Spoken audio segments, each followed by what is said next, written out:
आपके भविष्य के दरवाजे बड़े पैमाने पर खुल जाएंगे अगर आप स्कूल में फर्स्ट न आएं। आप वास्तव में देख सकते हैं कि मैं अपने जीवन में क्या कर सकता हूं। 5 लोगों की टीम बनाएं और एक दूसरे के लिए हर विषय में ट्यूशन दें। लोग जीवन के हर पहलू को ऐसे ही लेते हैं। परीक्षा का मतलब है उनका पेट खराब हो जाता है। मैं बहुत अच्छे से जानता हूं क्योंकि मेरा भाई एक फार्मेसी चला रहा था मैसूर में, और परीक्षा का मतलब था कि हर कोई आकर पेट ठीक करने की दवाई लेता था और फिर परीक्षा देने जाता था, नहीं तो वे परीक्षा हॉल को गंदा कर देते।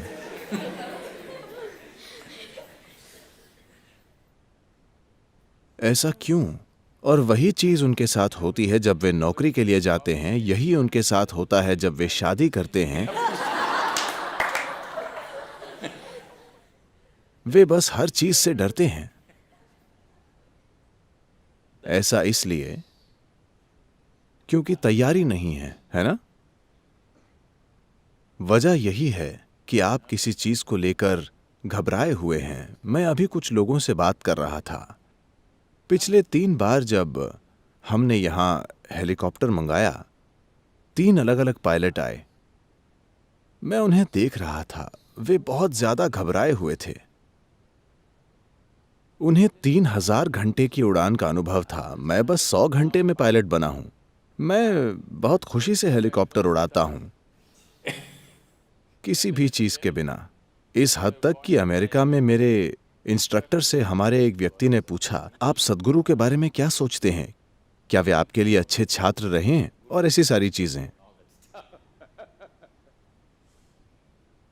उन्होंने एक चीज कही, उनके बारे में मेरी एक ही चिंता है, लगता है कि वे मौत से नहीं डरते।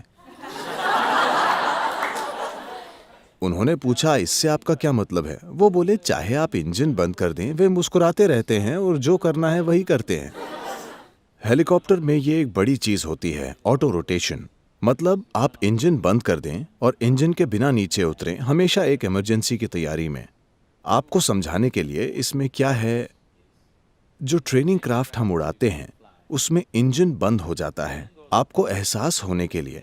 देखिए, इस एहसास में थोड़ा समय लगता है। आप लगातार उड़ रहे हैं, इंजन फेल होता है, तो आपको जानने में कि इंजन फेल हो गया है ये समझने में 2-3 सेकंड लगते हैं, क्योंकि रोटर अब भी शोर कर रहा है। सिर्फ एक वाइब्रेशन खत्म हो जाता है और हाँ, मीटर बंद हो जाता है। लेकिन अगर आप मीटर नहीं देखते और किसी से बात कर रहे हैं और वाइब्रेशन देखने से चूक जाते हैं, तो आपको पता भी नहीं चलता कि वो फेल हो गया है। लेकिन ये आपको ज्यादा से ज्यादा 7 सेकंड देता है। 7 seconds is all you सिर्फ have. 7 सेकंड में आपको 3 जरूरी चीजें करनी होंगी। अगर आप वो 3 जरूरी चीजें उन 7 सेकंड में नहीं करते तो आप मर जाएंगे। आप आखिरी उड़ान का मजा ले सकते हैं। तो जब हम बिना किसी चेतावनी के उड़ रहे हैं, एक प्रशिक्षण ये है कि वे इंजन बंद कर देते हैं। तो मैं बस वो करता हूं जो मुझे करना है और बहुत उत्साहित हो जाता हूं। और मैंने 100 से ज्यादा ऐसी लैंडिंग की हैं। तो वे बोले, मैं सच में उनके लिए डरता हूं क्योंकि उनमें डर नहीं है। मैंने कहा, मेरे पिता की भी यही समस्या थी, सिर्फ आपकी नहीं। मेरे पिता अपना सिर पीटते हुए बोलते थे, इस लड़के के दिल में कोई डर नहीं है, इसका क्या होगा? मैं कभी नहीं समझ पाया क्यों। Why is fear a qualification? डर एक काबिलियत क्यों है? डर एक गुण क्यों है? जागरूकता एक गुण है, सजगता एक गुण है, ज्ञान एक गुण है, आखिर डर एक गुण क्यों है?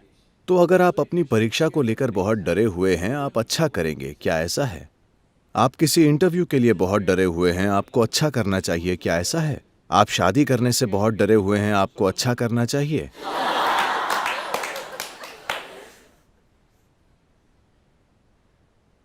मैं लोगों को हर चीज इसी तरह लेते हुए देखता हूं। इसका क्या मतलब है? इसलिए कोई ऐसे सोचता है, बोर्ड परीक्षा, आगे जाकर मेरा क्या होगा? आपके भविष्य के दरवाजे बड़े पैमाने पर खुल जाएंगे अगर आप स्कूल में फर्स्ट न आए, क्योंकि फिर कई सारे अवसर होंगे। अगर आप 99% लाते हैं तो आप मेडिकल कॉलेज पहुंच जाएंगे। या आपको 90% आते हैं तो आप इंजीनियरिंग कॉलेज पहुंच जाएंगे। अगर आप 65% लाते हैं तो आपका जीवन खुल जाता है। आप वास्तव में चारों ओर देख सकते हैं, मैं अपने जीवन के साथ क्या कर सकता हूं।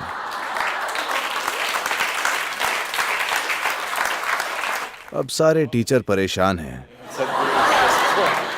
सदगुरु पूरा स्कूल बर्बाद कर रहे हैं। आप में से जो लोग 12वीं की परीक्षा और 10वीं की परीक्षा देने जा रहे हैं, मैं चाहता हूं कि चाहे टीचर ये करें या नहीं, उन्हें भूल जाइए। मैं चाहता हूं कि विद्यार्थी अक्टूबर के अंत तक अपना पाठ्यक्रम पूरा कर लें और परीक्षा के लिए तैयार हो जाएं। ठीक है? अक्टूबर के अंत तक आप आराम से अपनी परीक्षा देने के लायक हो जाएं। अगर आपको डरना है तो आप अक्टूबर में डरिए। नवंबर में हम आपको एक और देंगे। आप उसे थोड़ी आसानी से कर पाएंगे, आप बिना टैबलेट के जा सकते हैं। दिसंबर में हम 2 और परीक्षाएं लेंगे, उसे दीजिए। जनवरी में आप मजे कीजिए। फरवरी में बस थोड़ा बहुत किताब देख लीजिए। स्कूल का आखिरी साल है, मजे कीजिए। मार्च में परीक्षा आए तो बस वहां जाइए और आप पहले ही 5 बार ये कर चुके हैं, तो दिसंबर तक आप 5 बार वही परीक्षा देकर बोर हो गए होंगे। तो आप बोर्ड परीक्षा के लिए तैयार हैं। 12वीं 10वीं 5 लोगों की टीम बनाएं, वे साथ मिलकर पढ़ें। टीम इस तरह बनाएं कि जो लोग अलग अलग विषयों में अच्छे हैं वे साथ हों और एक दूसरे के लिए हर विषय में ट्यूशन दें और टीचर उनकी मदद करें। देखिए, सीखना अगर किसी इंसान के लिए, जब आप कुछ नया सीखते हैं, जब आप कुछ ऐसा सीखते हैं जो आप नहीं जानते थे, वो आपको खुशी देता है या कष्ट? उससे आपको खुशी मिलनी चाहिए, है ना? एक इंसानी बुद्धि के लिए यह स्वाभाविक है। अगर आप कुछ ऐसा सीखते हैं जो आप नहीं जानते तो आपको खुशी मिलती है। इसे इतने कष्ट के साथ क्यों किया जा रहा है? बोर्ड एग्जाम, अगर आप जानते हैं तो क्या आप उसे गलत लिखेंगे? नहीं। हाँ, अगर आप सिर्फ परीक्षा के लिए याद करने की कोशिश कर रहे हैं तो आप उसे गलत लिख सकते हैं। परीक्षा के लिए रटने की कोशिश का मतलब है कि आप धोखेबाज हैं। आप समझे? आप सिर्फ याद करके एक दिन के लिए लोगों को बेवकूफ बनाने और ये कहने की कोशिश करना चाहते हैं कि आप पास हो गए, और आपने कुछ नहीं सीखा, आपने धोखा देना सीखा है। अपना जीवन धोखे से शुरू मत कीजिए, ये अच्छी बात नहीं है। ये आपके जीवन के लिए अच्छी बुनियाद नहीं है। बस किसी तरह 100 नंबर लाना। सिर्फ एक दिन के लिए आपने कुछ याद किया और पेपर पर उसे उलट दिया, क्या यह धोखा नहीं है? शिक्षा के मकसद को ही हराना है ना? हम कुछ जानते हैं इसलिए हमें अगली क्लास में जाना चाहिए। ये नहीं कि हमने किसी तरह परीक्षक को चकमा दे दिया इसलिए अगली क्लास में चले गए। हमारे जीवन में उसका क्या अर्थ है? उसका कोई अर्थ नहीं। अपना जीवन धोखे से शुरू मत कीजिए। कोई फर्क नहीं पड़ता कि कौन आपके बारे में क्या सोचता है। महत्वपूर्ण यह है कि आप अपने जीवन में अपनी बुनियादी ईमानदारी बनाए रखें। एक इंसान के लिए यह बहुत जरूरी है। मेरा विश्वास कीजिए, यह किसी को धोखा देने की बात नहीं है, यह किसी से बेहतर होने की बात नहीं है। यह है कि मैं यहाँ हूँ, मैं अपने समय का सबसे अच्छा इस्तेमाल करूंगा। जब मैं यहाँ हूँ, मैं पूरी कोशिश करूंगा। कोई फर्क नहीं पड़ता कि कोई इसे मंजूर करता है या ना मंजूर। और कोई 2 इंसान एक जैसे नहीं होते। कोई हाई स्कूल में बैक बेंचर हो सकता है, मगर वो जीवन में फ्रंट बेंचर हो सकता है। तो ये कुछ नहीं तय करता। अपने जीवन में हर जगह पर, स्कूल से कॉलेज और प्रोफेशन तक, हम ये सोचकर खुश ना हों कि कोई हमसे पीछे है या कोई हमसे नीचे है। आपको किसी और की असफलता का आनंद क्यों लेना चाहिए? अगर आप अपने पहली रैंक का आनंद लेते हैं तो बस वही महत्वपूर्ण है ना? आप किसी और की असफलता का आनंद ले रहे हैं, ये बीमारी है। आप जो जानते हैं उसका आनंद लेना चाहिए। आपको अपनी खोज का आनंद लेना चाहिए। आप अपनी जानने की इच्छा पूरी होने का आनंद लेते हैं। आपको उसी का आनंद लेना चाहिए, किसी और से आगे निकलने का नहीं।